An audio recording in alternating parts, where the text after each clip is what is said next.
আজ 2026 সালের 27শে মে।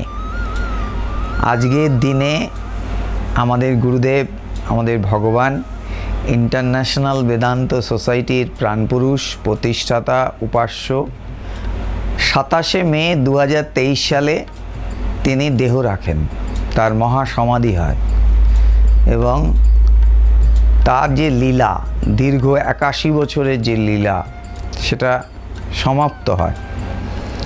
তিনি রেখে যান অগণিত ভক্তকে দেশ এবং বিদেশে, এবং সেই সঙ্গে তিনি রেখে যান 43-44 জন সন্ন্যাসী, সন্ন্যাসিনী, ব্রহ্মচারী, ব্রহ্মচারিণীদের। আজকে এই ইন্টারন্যাশনাল বেদান্ত সোসাইটি দেশ এবং বিদেশের চারিদিকে ছড়িয়ে পড়েছে।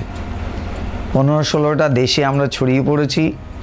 15-16টার বেশি আমাদের আশ্রম আছে দেশ এবং বিদেশ মিলিয়ে, এবং এটা চারিদিকে ছড়িয়ে পড়ছে পৃথিবীর বিভিন্ন প্রান্তে। 1942 সালের 3রা জানুয়ারি বরিশাল জেলার রহমতপুর গ্রামে তিনি আবির্ভূত হন। কারণ ভগবান জন্মান না, ভগবান আবির্ভূত হন। তিনি আবির্ভূত হয়েছিলেন এবং তারপরে তিনি কিছু বছর বাংলাদেশে থাকার পরে ভারতবর্ষে চলে আসতে এক প্রকারের বাধ্য হন। এবং ভগবানের বাংলাদেশে যে আর্থিক অবস্থা ছিল, তার একটা জমিদারি ছিল তাদের, কিন্তু এখানে আসার পরে তাদের অবস্থা খুবই খারাপ হয়ে যায়। তারা এই বিরাটির এখানে থাকতে শুরু করে, কিন্তু আর্থিক অনটন তাদের লেগেই থাকে। বাবা নানা জায়গায় কর্মসূত্রে বিভিন্ন জায়গায় তিনি থাকেন, এবং তিনি স্কুলে শিক্ষকতা করতেন, সামান্য টাকা মাইনে পেতেন। সংসারটা বড় ছিল, কোনো রকমে তার সংসার চলত। সেই সময় আমাদের গুরুদেব, তিনি শিক্ষকতা করতেন। তিনি শিক্ষকতা করে বাবাকে সাহায্য করতেন, দিনের পর দিন এটা করতেন, নানা রকমভাবে মাকে সাহায্য করতেন। সেই ভোরবেলায় উঠে রুটি করতেন মা, সে মার সঙ্গে তিনি রুটিতে তৈরিতে সাহায্য করতেন। গুল দিতেন মা, তাতে সাহায্য করতেন। নানাভাবে অভাব অনটনের মধ্যে দিয়ে তার দিন গেছে। ভালো করে তিনি পড়াশোনাও করতে পারেননি। এইরকম করতে করতে কোনো এক সময় তিনি তার গুরুদেবের সন্ধান পান। কোথায় গুরুদেবের সন্ধান পান? তিনি জনাইতে, হুগলি জেলার জনাইতে পবিত্রানন্দজির সান্নিধ্যে তিনি আসেন। পবিত্রানন্দজির সান্নিধ্যে আসার আগে তার একজন সন্ন্যাসীর কাছ থেকে দীক্ষা নেওয়ার কথা ছিল, স্বামী ভূতেশানন্দজির, কিন্তু কোনো কারণে সেই দীক্ষাটা হয়নি। কিন্তু যখন তিনি পবিত্রানন্দজির সান্নিধ্যে আসেন, তখন তিনি তাকে তার ভালো লেগে যায়। পবিত্রানন্দজিকে তার ভালো লেগে যায় এবং তিনি স্থির করেন, আমি এনার কাছ থেকে দীক্ষা নেব। পবিত্রানন্দজি তাকে বলেন যে তুমি আমার কাছ থেকে দীক্ষা নেবে, কিন্তু তুমি চিন্তা করে দেখো, হঠাৎ আমাকে তোমার এত ভালো লেগে গেল কেন, তুমি দেখো। কিন্তু তিনি তার মনস্থির করলেন এবং তিনি বললেন, না, আমি আপনার কাছ থেকেই দীক্ষা নেব। 1978 সালে ভগবান পবিত্রানন্দজির কাছ থেকে দীক্ষা নিলেন। পবিত্রানন্দজি জনাইতে একটা ছোট্ট আশ্রমে, কুড়ে ঘরে বলতে গেলে, সেখানে তিনি থাকতেন। আপ্তকাম সন্ন্যাসী ছিলেন, ভিক্ষা করে খেতেন। তিনি তার শাস্ত্রীয় সঙ্গীতে তিনি দিকপাল ছিলেন। কোনো এক সময় মাল্টিন্যাশনাল কোম্পানিতে চাকরি করতেন, ভালো ক্রিকেট খেলতেন, কিন্তু সব কিছু ছেড়ে দিয়ে তিনি সন্ন্যাস জীবন যাপন করেছেন। এবং তিনি সেই ব্রহ্মবিজ্ঞানী পুরুষ ছিলেন। এবং তার সান্নিধ্যে এসে ভগবানের জীবনে আমূল পরিবর্তন হয়ে গেল। তিনি দেখলেন যে এনার মধ্যে সেই সত্য আছে। পবিত্রানন্দজি তাকে দিনের পর দিন বেদান্তের কথা শোনাতে লাগলেন। পবিত্রানন্দজি নিজে রান্না করতেন, রান্না করতেন, আবার রান্না করে উঠে হাত মুছে তাকে বেদান্ত বলতেন। পবিত্রানন্দজি হাসতেন, এই হাসিটা আমাদের গুরুদেবকে সাংঘাতিকভাবে প্রভাবিত করেছিল। তিনি দেখলেন যে তার বাড়িতে অনেক লোক আছে, কিন্তু তারা হাসে না, তাদের অনেক কিছু আছে, টাকা কড়ি, ছেলে মেয়ে আছে, কিন্তু তারা হাসে না, তাদের মুখ গম্ভীর, কিন্তু তার গুরুদেব হাসছেন, প্রাণ খোলা হাসি হাসছেন। এটা দেখে আরও বেশি আকৃষ্ট হলেন এবং ভাবলেন আমি আমার গুরুদেবের মতো হাসতে চাই। এবং কোনো এক সময় স্বামী পবিত্রানন্দজি তাকে জিজ্ঞাসা করলেন যে তোমার নেক্সট প্রমোশন কি? কারণ আমাদের গুরুদেব রেলে চাকরি করতেন আসামে। তো গুরুদেব বললেন যে আমি প্রমোশনের জন্য আপনার কাছে আসিনি, আমি আপনার সম্পত্তির উত্তরাধিকারী হতে চাই। এখন গুরুর সম্পত্তিটা কি? গুরুর সম্পত্তি হচ্ছে তার জ্ঞান, অর্থাৎ আমি সেই জ্ঞানে জ্ঞানী হতে চাই যে জ্ঞানে আপনি জ্ঞানী হয়েছে। তখন স্বামী পবিত্রানন্দজি তাকে বললেন যে তোমার বিরোচিত চাহিদা, কিন্তু তার জন্যে তোমাকে 1 লক্ষে লক্ষিত হতে হবে। 1 লক্ষে লক্ষিত মানে তুমি যে এটা চাইলেই শুধু হবে না, পেতে গেলে যে 1 লক্ষে লক্ষিত হতে হবে, সেই যদি লক্ষ্য তোমার স্থির থাকে তাহলে তুমি এটা পাবে। এবং তারপরে শুরু হয় গুরু শিষ্যের বেদান্তের উপরে পরস্পরের আলোচনা। কিন্তু যেহেতু আমাদের গুরুদেব রেলে চাকরি করতেন, তিনি আসামে থাকতেন আর পবিত্রানন্দজি হয় জনাইতে নয় পুরুলিয়াতে থাকতেন, ফলে তাদের মধ্যে সর্বসময় কাছে এসে বসে শোনাটা খুব কঠিন ছিল। বেশিরভাগ সময় গুরুদেব চিঠি লিখতেন, সেই চিঠির মধ্যে অনেক প্রশ্ন থাকতো, আমাদের গুরুদেব চিঠি লিখতেন, সেই চিঠির উত্তরগুলো পবিত্রানন্দজি দিতেন, এইগুলো তিনি পড়তেন, পড়ে ধ্যান করতেন। রাত্রিবেলায় উঠে উঠে তিনি ধ্যান করেছেন দিনের পর দিন। এবং একসময় তিনি সেই 1978 সালে তিনি দীক্ষা নিলেন পবিত্রানন্দজির কাছ থেকে। আর 1984 সালের 15ই ডিসেম্বর মায়ের জন্মতিথিতে তার গভীরভাবে ঈশ্বর উপলব্ধি হলো, তিনি ঈশ্বরের সঙ্গে একাকার হয়ে গেলেন। এবং তার ভাষায় তিনি লিখলেন, মনের দিকে তাকাইয়া থাকিতে থাকিলে হঠাৎ মন দেহ সমেত উদাও হইয়া গেল। এই কথা তিনি লিখলেন তার গুরুদেবকে চিঠিতে। এবং গুরুদেব স্বামী পবিত্রানন্দজির সঙ্গে সঙ্গে লিখলেন, তোমার সিদ্ধি লাভের খবর শুনিয়া 2 চক্ষু জলে ভরিয়া গেল। এইটার উপরে দাঁড়িয়ে আছে বেদান্ত সোসাইটি, এই জ্ঞানের উপরে, এই উপলব্ধির উপরে। তার যে নির্বিকল্প অজাতবাদের সমাধি হয়েছিল, সেই সমাধির উপরে আমাদের ইন্টারন্যাশনাল বেদান্ত সোসাইটি দাঁড়িয়ে আছে। এবং ইন্টারন্যাশনাল বেদান্ত সোসাইটি এই সত্যের কথা, এই জ্ঞানের কথা, এই প্রজ্ঞার কথা সহজ সরল ভাষায় মানুষের মধ্যে দিনের পর দিন প্রচার এবং প্রসার করে চলেছে।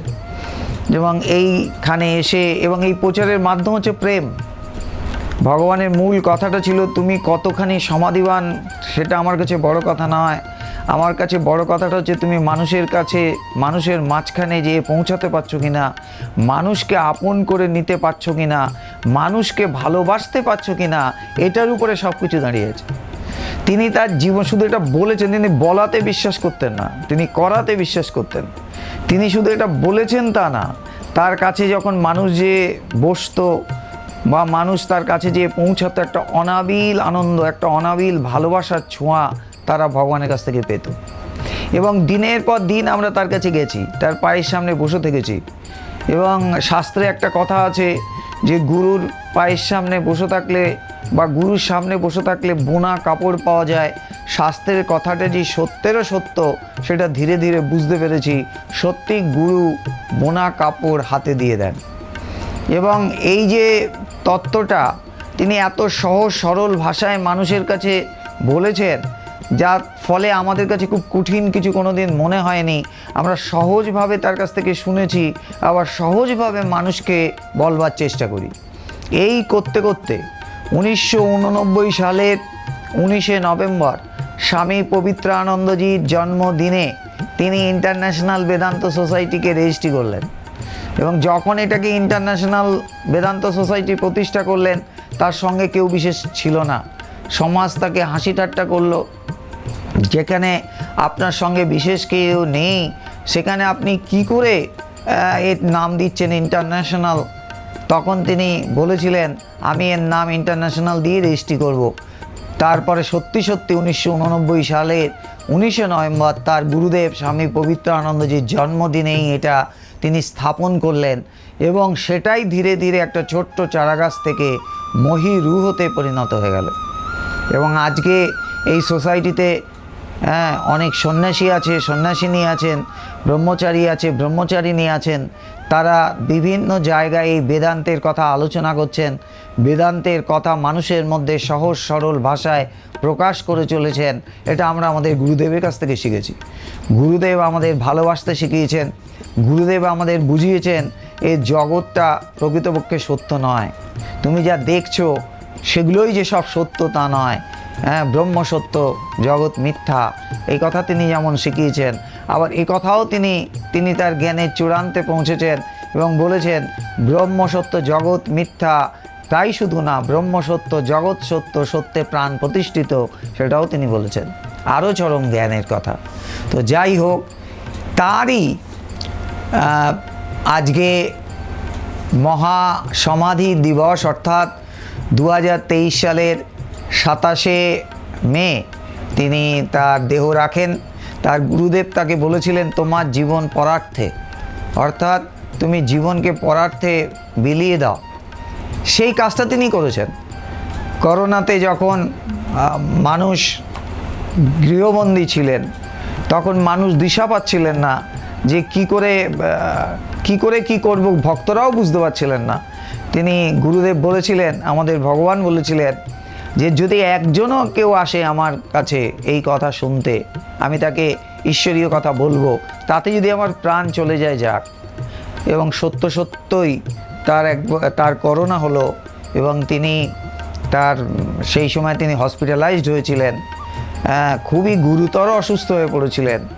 তার কোনো রকমে তার প্রাণ রক্ষা হয়েছিল, কিন্তু তারপরে যেটা হলো তার ফুসফুসটা ড্যামেজ হয়ে গেল এবং 2023 সালের 2রা মে তাকে হসপিটালাইজ করা হলো। আপ্রাণ চেষ্টা করা সত্ত্বেও তাকে ঠিক করা গেল না। আমরা ওখান থেকে নিয়ে আরেকটা গ্রিন করিডর করে তাকে নিয়ে আসা হয়েছিল আরেকটা হসপিটালে, কিন্তু তাকে রাখা গেল না, তিনি চলে গেলেন। এই 2023 সালের 27শে মে আজকে একটা কষ্টের দিন, আজকে একটা দুঃখের দিন। যদিও গুরু কোনো দিন চলে যান না, সূক্ষ্মদেহে থাকে, এসব কথা আছে এবং সত্যি তার শক্তি আমরা টের পাই। আজকে বিভিন্ন জায়গায় যে কাজ করে চলেছি, এই কাজটা যে তার শক্তিতে করছি, তিনিই যে শক্তি যোগাচ্ছেন। তিনি যদি শক্তি সরিয়ে নেন, আমরা যে কিছু করতে পারবো না, এটা আমরা একটু বুঝি। এবং সেই জন্যে তার অনুপস্থিতি, ফিজিক্যালি তিনি শারীরিকভাবে উপস্থিত নেই। তিনি যখন শারীরিকভাবে উপস্থিত থাকতেন, সকালে বিকালে মাঝখানে সর্বসময় তার পাশে বসে থাকতাম এবং গুরুর পাশে বসে থাকলে মন স্থির হয়ে যায়, একটা অনাবিল আনন্দ, শান্তি, ভালোবাসা এটাকে অনুভব করা যায়। সেটা আমি 24 বছর ধরে তার সঙ্গ করেছি, আমি দেখেছি এই কথাটা শাস্ত্রের যে কথা, এই কথাগুলো সত্য কথা। গুরু তিনি মানুষকে পাল্টে দেন। এই যে মন নিয়ে আমরা ঘুরে বেড়াই, একটা চঞ্চল অস্থির মনকে নিয়ে আমরা ঘুরে বেড়াই, সেই চির চঞ্চলতার অবসান হয় এবং তা আমাদের ভেতরে যে অঙ্কট বঙ্কট জটিলতা, এগুলো অনেক কেটে যায়। এবং আমাদের পবিত্রানন্দজির একটা কথা আছে, সরল মনে ঈশ্বর টপ করিয়া প্রতিভাত হন। যখন মন সরল হয়, যখন মন শান্ত হয়, যখন মন স্থির হয়, যখন মন শুদ্ধ হয়, তখন সেখানে ঈশ্বর এসে বসেন। এবং সত্যি এটা তিনি আমাদের মনগুলোকে পাল্টে দিয়েছেন, আমাদের মনগুলোকে তিনি ট্রান্সফরমেশন যাকে বলে সেটা হয়েছে আমাদের, এবং তিনি পাল্টে দিয়েছেন। এবং আমি বলতে পারি হলপ করে যে আমরা যা পেয়েছি, যে বলে না যে পরশ পাথরের ছোঁয়া পেয়েছি এবং আমাদের জীবন ধন্য হয়েছে। এইটাই ব্যাপার, এইটাই কথা। কিন্তু একটা দুঃখ কাজ করে এই দিনটাতে, বিশেষ করে একটা দুঃখ কাজ করে যে যদি তিনি আরও কিছুদিন থাকতেন, তাহলে আরও তার সঙ্গ করতে পারতাম, আরও অনেক কিছু শিখতে পারতাম। কারণ আমরাও অনেক ভুল করি, আমরাও অনেক সব সময় ঠিক করি তা না, কিন্তু সেগুলো ধরিয়ে দিতেন তিনি। সেইটাই হচ্ছে এখন তার একটা অভাব আমরা বোধ করি, এটা ভেতরে ভেতরে সবসময় কাজ করে। তো এখানে একটা বইয়ের কথা আমি বলি, এখানে বইটা আমার একটা বই আমার হাতে আছে, এই বইটা হচ্ছে ভগবান উবাচ। এই ভগবান উবাচটা তিনি লেখেননি, অ্যাকচুয়ালি তিনি কথা বলতেন, তিনি কথা বলতেন, সেই কথাগুলো রেকর্ড করা হতো, রেকর্ড করে তখন তো টেপ রেকর্ডের মতো ছিল, সেগুলোকে শোনা হতো, শুনে বন্ধ করে দেওয়া হতো, লেখা হতো, আবার চালু করা হতো, শোনা হতো, আবার বন্ধ করা হতো, লেখা হতো, এই করতে করতে অনেক কষ্ট করে বইটা তৈরি করা হয়েছে। এবং দ্বিতীয় খণ্ড, দুটো খণ্ড তৈরি হয়েছে ভগবান উবাচ। এটা সাংঘাতিকভাবে বিক্রি হয়েছে, আমাদের ইন্টারন্যাশনাল বেদান্ত সোসাইটির স্টল বুক বইমেলাতেও হয়েছে, বা বিভিন্ন জায়গায় অনুষ্ঠানে আমরা যে বুক স্টল দিই সেখানে ইন্টারন্যাশনাল বেদান্ত সোসাইটির স্টল হয় এবং সেখানে বহু বহু বই, এই বইটা বিশেষ করে বিক্রি হয়েছে। এবং এই বইটাতে তিনি যে কথাগুলো বলেছেন একদম সেই তার কথা, সেই কথাগুলো হুবহু এখানে তুলে দেওয়া হয়েছে। এই কথাগুলোর মূল্য অপরিসীম মূল্য, এবং এইগুলো যদি আমরা ডেইলি পড়তে থাকি এবং ধ্যান করতে থাকি, কারণ তিনি চরম উপলব্ধিমান পুরুষ ছিলেন, চরম জ্ঞান তার মধ্যে ছিল, এবং তিনি মানুষ, যেহেতু তিনি একদম মানে কি বলবো গরিব অবস্থায় ছিলেন, সেখান থেকে তিনি এই জায়গায় পৌঁছেছিলেন, মানুষের কষ্টকে তিনি দারুণভাবে বুঝতেন। কারো হয়তো বই কিনতে পারছে না, তার বই কিনে দিতেন, কেউ হসপিটালে ভর্তি হয়েছে তার কিছু টাকা লাগবে, তিনি টাকা দিতেন। এগুলো তিনি দিনের পর, তিনি এক সময় এই বিরাটি স্টেশনে জল দিয়েছেন একা একা, তৃষ্ণার্ত মানুষকে দিনের পর দিন, গ্রীষ্মকালে তিনি একা একা জালার মধ্যে জল ভরে এসে মানুষকে জল বিতরণ করেছেন। কি করেননি তিনি নানা রকম সমাজসেবামূলক কাজও করেছেন। আবার তিনি মানুষ তার সংস্পর্শে এসে ঈশ্বর উপলব্ধি করেছে, একজন না বহু মানুষ তার সংস্পর্শে এসে, দেশ এবং বিদেশের বহু মানুষ তার সংস্পর্শে এসে ঈশ্বর উপলব্ধি করেছে। এটাই সবথেকে বড় কথা। এবং আজকে তারা আবার মানুষকে ঈশ্বরীয় কথা বলছে, মানুষকে ইন্সপায়ার করছে। এই যুগে, যে যুগে মানুষ ছুটে চলেছে দৈনন্দিন জীবনের অভাব পূরণ করবার জন্যে, সেই যুগে মানুষকে ঈশ্বরীয় কথা বলা, ঈশ্বরীয় পথে নিয়ে আসা খুব কঠিন কাজ। সেই কঠিনতম কাজটা তিনি করেছেন। তিনি একটা গল্প বলতেন, গল্পটা খুব সুন্দর। তিনি বলতেন, জীবনের সবথেকে যেটা কঠিন সমস্যা তার সমাধান কর। বলে সেই সমস্যাটা কি? বলছে একটা কলেজে একটা পরীক্ষা হচ্ছে, অঙ্ক পরীক্ষা হচ্ছে, সেই পরীক্ষাটা 3 ঘন্টার। তো সবাই পরীক্ষা দিচ্ছে, 2 ঘন্টা হয়ে গেছে। কলেজের একজন মেরিটোরিয়াস জিনিয়াস ছেলে, সে 2 ঘন্টা বাদে সে একটু ক্যাজুয়াল ছিল, অত সিরিয়াসনেস তার ছিল না যে আজকে 2 ঘন্টা হয়ে গেছে 3 ঘন্টায় পরীক্ষা দিতে হবে, এইসব ব্যাপার তার ছিল না। সে 2 ঘন্টা বাদে এসে পরীক্ষা দিতে ঢুকতে চাইছে।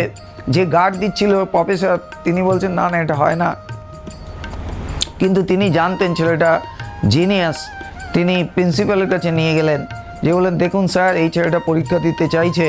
প্রিন্সিপাল বললেন, ঠিক আছে, আমরা তো জানি ছেলেটা খুব মেরিটোরিয়াস জিনিয়াস, পরীক্ষা দেখিও কি করে। ছেলেটা পরীক্ষা হলে ঢুকলো, 15 মিনিট পরীক্ষা দিল, দিয়ে পরীক্ষা হল থেকে বেরিয়ে চলে গেল। সবাই একটু অবাক হলো। তারপরে যখন রেজাল্ট বেরোলো, খাতা বেরোলো, তখন দেখা গেল ছেলেটা ম্যাথে ফেল করেছে। তো সব প্রফেসররা অবাক এবং তারা একটু লজ্জিত যে তাকে স্পেশাল পারমিশন দিয়ে পরীক্ষা দেওয়ানো হলো, অথচ সে পরীক্ষা না দিয়ে বেরিয়ে গেল। পরীক্ষা দিল কিন্তু পাশ করলো না ঠিকমতো, সময় 1 ঘন্টাও সে নিল না, 15 মিনিট পরীক্ষা দিয়ে বেরিয়ে গেল। এটাতে তার একটু মনোমাহত হয়েছে, কিন্তু তারা ভাবছে যে ফেল করবার ছেলে তো সে না, কি হয়েছে ব্যাপারটা দেখি। খাতাটা চেক করে দেখলো যে সে একটিমাত্র অঙ্ক করেছে, যে অঙ্কটা কেউ টাচ করতে সাহস করেনি, যে অঙ্কটা কেউ করেনি, সেই অঙ্কটা সে করে দিয়ে শুধু চলে গেছে।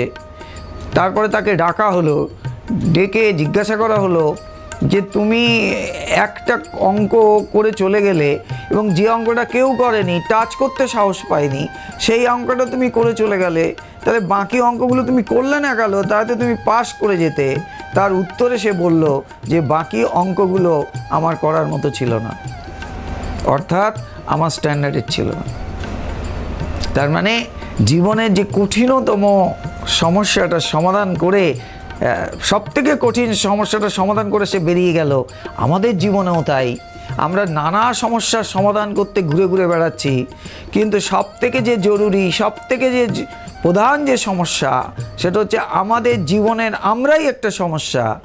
সেই সমস্যাটা আমরা দূর করতে পারছি না। আমরা শুধু সমস্যা সমস্যা সমস্যা, আমি নিজেই একটা মূর্তিমান সমস্যা হয়ে আছি। এই সমস্যাটার যদি আমরা সমাধান করতে পারতাম, আমরা যদি নিজেকে জানতে পারতাম, আমরা যদি আমাদের অজ্ঞানের আবরণকে সরিয়ে দিতে পারতাম, যে অজ্ঞানের আবরণই আমাদের নানা রকম কষ্ট দুঃখের মধ্যে আমাদের জড়িয়ে ফেলেছে, আমরা এর থেকে বেরিয়ে আসতে পারছি না, তাহলেই দেখা যেত সমস্ত সমস্যার একবারে সমাধান হয়ে গেল। আলাদা আলাদা করে সমস্যার সমাধান করতে হতো না। তখন আমরা একটা সমস্যার ঈশ্বর লাভ, যেটা ঠাকুর রামকৃষ্ণদেব বলেছেন, মনুষ্য জীবনের উদ্দেশ্য ঈশ্বর লাভ। মনুষ্য জীবনের উদ্দেশ্য শুধু খাওয়া, ইট, ড্রিঙ্ক অ্যান্ড মেরি না। মনুষ্য যে সব করো, তুমি টাকা ইনকাম করো, সংসার করো, এগুলো কোনো পাপ কাজ নয়, করো, কিন্তু যদি তোমার মূল উদ্দেশ্য থাকে এই জীবনে আমি ঈশ্বর লাভ করব, তাহলে কিন্তু জীবনের সমস্ত সমস্যার একবারে সমাধান হয়। তখন সমস্যা করে পালিয়ে ঘুরে ঘুরে চিৎকার করতে হয় না, তখন একবারে সমস্ত সমস্যার সমাধান হয়। এ কথা সমস্ত স্পিরিচুয়াল স্টলওয়ার্টরা বলে গেছেন, আমাদের গুরুদেব বলে গেছেন, রামকৃষ্ণদেব বলে গেছেন, সারদা মা বলে গেছেন, স্বামী বিবেকানন্দ বলে গেছেন, শঙ্করাচার্য বলে গেছেন, অজ্ঞানতা দূর করো। তোমার অজ্ঞানতাই তোমার দুঃখের কারণ, তোমার সমস্ত দুঃখের কারণ তোমার অজ্ঞানতা। এই অজ্ঞানতাকে তুমি যদি দূর করতে পারো, দেখবে কোনো সমস্যা খুঁজেই পাচ্ছ না। একেই বলে ঈশ্বর লাভ, একেই বলে শান্তি, একেই বলে আনন্দ। এটাই চরম কথা। এখানে ভগবান উবাচ বলে যে বইটা আছে, সে বইয়ের মধ্যে অনেকগুলো টপিকস রয়েছে। তার মধ্যে আমি একটা টপিক পড়ছি, টপিকটার নাম হচ্ছে মানব জমিন। ভগবান বলছেন, আলোচনার বিষয়টা গম্ভীর। আমরা ভগবান সম্বন্ধে একটা ধারণা করি। আমরা বলি রামকৃষ্ণদেব ভগবান দেখেছেন, ঈশ্বর দেখেছেন। ঈশ্বর সম্বন্ধে আমরা ধারণা করি। দুর্গা মায়ের 10 হাত, প্রত্যেকের বাড়িতে ঈশ্বরের ফটো আছে, এটা আমাদের প্রাথমিক স্তরের ধারণা। যেমন ছোটোবেলায় অ আ ক খ শেখাতে বলা হয়, অয় অজগর আসছে তেড়ে, ওটা প্রাথমিক স্তরের লেখাপড়া শেখানোর জন্যে। কিন্তু গভীর থেকে যখন আমি গভীরে পড়তে যাব, লিখতে যাব, তখন আর ছড়ার দরকার পড়বে না, তখন সত্য আস্তে আস্তে পরিষ্কার হয়। সেই জন্যে আমার গুরুদেবের কথা আছে, আমাদের চিন্তাধারার কোনো বিকাশ হয়, সত্য কিংবা আত্মা কিংবা ব্রহ্মের কোনো বিকাশ হয় না। এখানে আলোচনা শোনানোর উদ্দেশ্য হচ্ছে আমরা একটু জেনে রাখি, এটা বোঝার দরকার নেই, কথাগুলো যেন শুনে রাখা। যে বুঝতে পারলো সে বুঝতে পারলো, কথাগুলি শুনে রাখি, এই জন্যেই যে এটার নাম সত্য। আমরা যা শুনেছি, যা জেনেছি সেটা ঠিকই আছে, কিন্তু এটা হচ্ছে চরম সত্য। কেন? কারণ এটা উপনিষদের কথা, এটা আধিকারিক গ্রন্থ।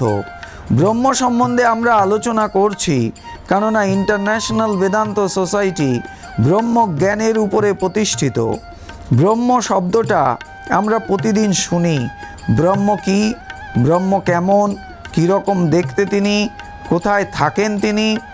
উপনিষদ বলছে যে পরমাত্মা শব্দ দিয়ে যে ব্রহ্মকে বোঝানোর চেষ্টা করা হলো, পরমাত্মাকে কেউ উপরে দেখেনি, পাশেও দেখেনি, আবার ওই দুইয়ের মধ্যেও দেখেনি। তিনি সব কিছু ছাড়িয়ে এবং সব কিছুর ঊর্ধ্বে। ঊর্ধ্বে মানে উপরে নয়, তাকে কোনোভাবে বর্ণনা করা যায় না, বলা যাবে না, এই জায়গাটা ধরতে হবে। তা বলে ব্রহ্ম কি নেই, জিনিসটা আছে, বর্ণনা করা যাবে না। যেমন একটু যদি বিশ্লেষণ করি, কেউ রসগোল্লার স্বাদ জিজ্ঞাসা করলে আমরা বলি রসগোল্লা খুব মিষ্টি, এই যে আমরা বর্ণনা করলাম, এটা কি ঠিক বর্ণনা? জিলিপি খেতেও তো মিষ্টি লাগে, যে মিষ্টিই খাই না কেন সেটা তো মিষ্টিই লাগবে। রসগোল্লাও মিষ্টি লাগলো, কিন্তু এতে কি বোঝাতে পারা গেল যে রসগোল্লাটা কেমন মিষ্টি? রসগোল্লা খেয়ে যখন অনুভব হয়, তখন বুঝি রসগোল্লা আসলে কেমন। এটাই ঠিক যে এর স্বাদ মুখে বলা যাবে না। একটা রসগোল্লা যদি এক বোবার মুখে দিয়ে দেওয়া যায় এবং তাকে যদি জিজ্ঞাসা করা হয় কেমন লাগছে, সে যেমন আকার ইঙ্গিতে প্রকাশ করবে, সে মুখে বলতে পারবে না, তেমনই ব্রহ্ম কিংবা আত্মা সম্বন্ধে মুখে বলা যাবে না, কিন্তু আরও বড় ব্যাপার, ব্রহ্ম অনুভূত হয়। এই রসগোল্লার মতো অনুভূত হয়। রসগোল্লা দেখা যায়, আবার রসগোল্লা খাওয়া যায়। দুটোর মধ্যে বড় সত্য হলো রসগোল্লা খেয়ে অনুভব, কিন্তু এর স্বাদ মুখে কিছুটা প্রকাশ করা যাবে, পুরোটা প্রকাশ করা যাবে না। যাবে কি? আমি ম্যাক্সিমাম কি বলবো, রসগোল্লা মিষ্টি, কিন্তু তা বললে কি শুধু হবে? প্রশ্ন হলো, তাহলে তো চিনিও মিষ্টি, গুড়ও মিষ্টি, তাহলে কি একই রকম দুটো? উত্তরে বলে না না, তাহলে সে বলে অন্য রকম।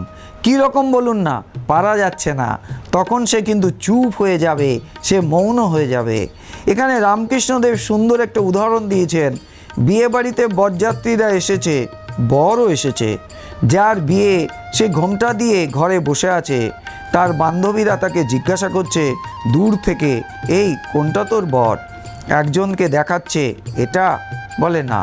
কি রে এটা? সে বলছে না। এই করে যখন বরের দিকে আঙুল দেখিয়ে বলছে ওইটা, তখন সে উত্তর দিচ্ছে না, চুপ, মাথা নিচু। তখন আর কথা নেই, এই মাথা নিচু দেখেই বুঝতে হবে ওইটা তার বর, মুখে বলতে পারল না। তেমন আমরা বলি আমি তোমাকে ভালোবাসি। আমরা কেউ ভালোবাসা দেখেছি? কত ফুট লম্বা, কত ফুট চওড়া? দেখিনি, কিন্তু ভালোবাসা অনুভব হয়। শুধু বলা যেতে পারে আমি তোমাকে ভালোবাসি। কীরকম ভালোবাসা? কেননা ভালোবাসার মধ্যে অনেক রকম আছে। একটা মা তার বাচ্চাকে ভালোবাসছে, সেটাও ভালোবাসা।